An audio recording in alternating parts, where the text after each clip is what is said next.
Alright guys, you see here the Lightroom detected the subject, the background, as well as the retouch. Alright, so I'm going to start with the subject as you see here, and once I select it, Lightroom is going to do a good job in selecting, like showing me that it selected the subject with that little feature or little thingy. So yeah, after that, what I'm going to do, right, I'm going to choose how I want my subject to be. You see here, as I scroll, there are quite a number of presets that Lightroom wants me to edit the pictures with, right? The first one is pop.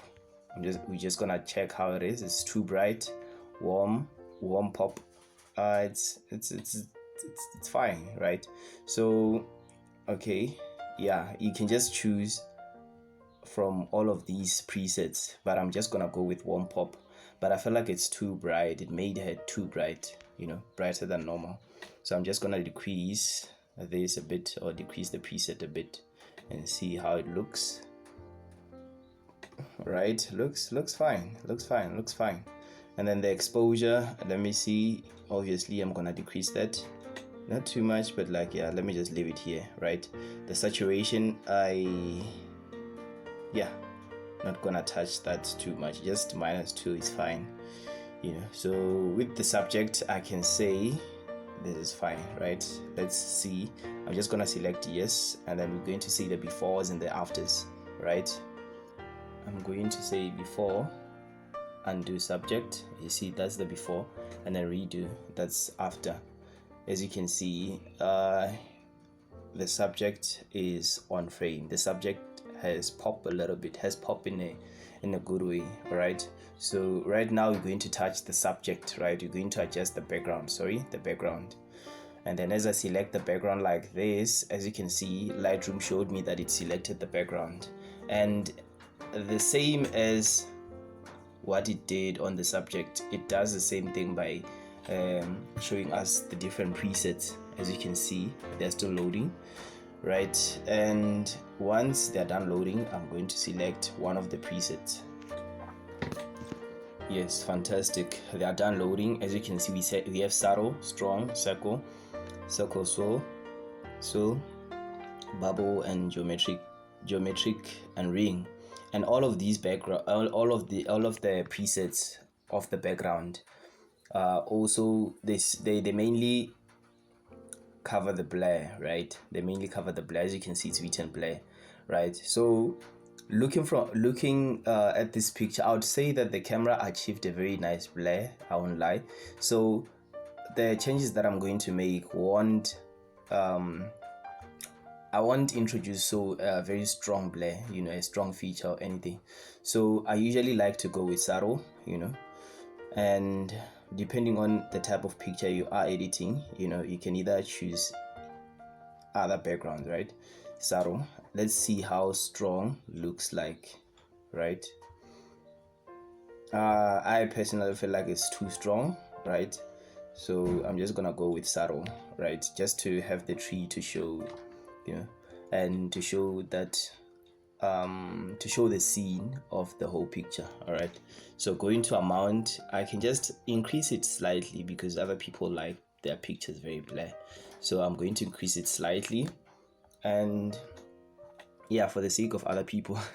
But anyway, that's what I'm going to do. And then here at exposure, right, let me just slightly decrease the exposure of the background, right, so that the model can pop a bit, so that she can pop a bit, because we have to draw our attention to the model, so we don't want the background to be showing that much. So I'm just gonna put it somewhere right here, right? And fantastic, it looks great.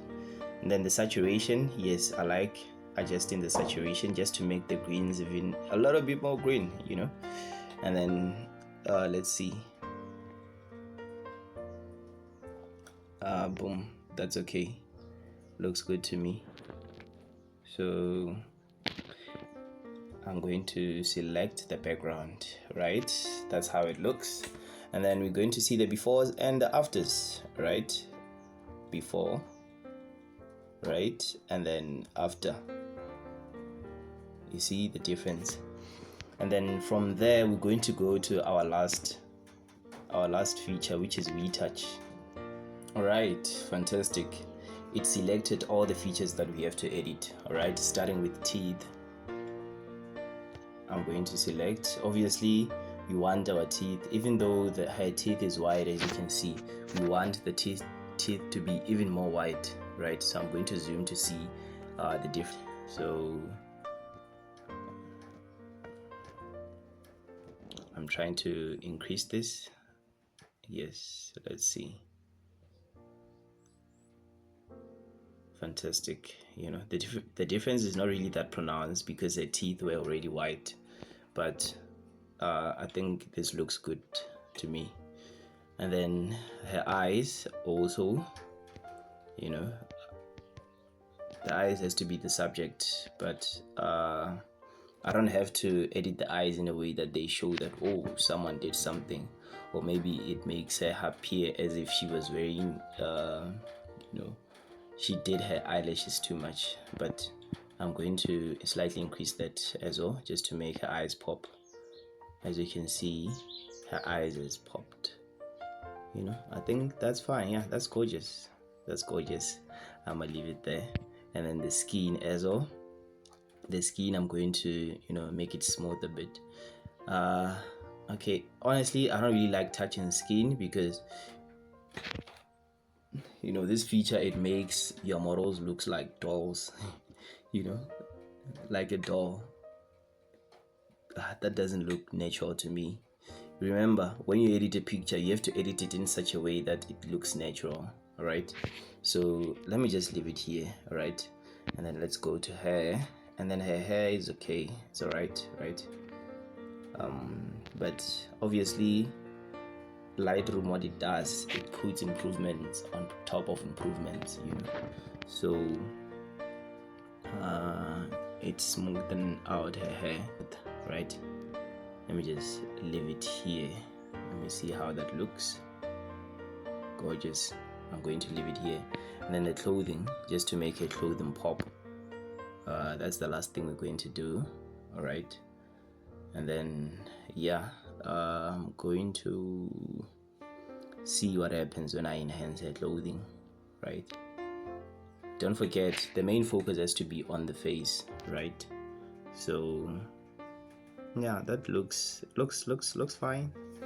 Looks fine in my opinion, you know. So boom, the picture is complete.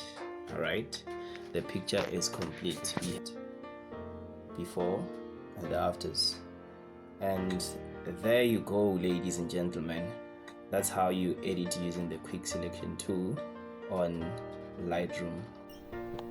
Thank you so much for watching the video from the beginning up until this point, and I believe if you watched until this point, you're very serious about photography, or you find it interesting. All right, as a result, I have compiled a course for beginners that involves editing pictures like this, as well as taking pictures. So it's a step-by-step guide from learning how to take a picture up until editing it through photography. All right, and if you really like to learn from me, and if you like to try photography and see how you can actually make something for yourself out of it, or if you just enjoy taking pictures, I'd actually appreciate if you click the first link and in the description of this video, where you're going to join the email list of people that are going to the email list of people that are interested in learning photography. All right, so this photography training is going to be for 5 weeks, and I'm only going to take 10 people per week, right? 10 people per week. So you click the link and you put your details, and you're going to receive mentorship and training from myself. And thank you so much. I appreciate it. And yeah, enjoy the rest of your day. Bye bye.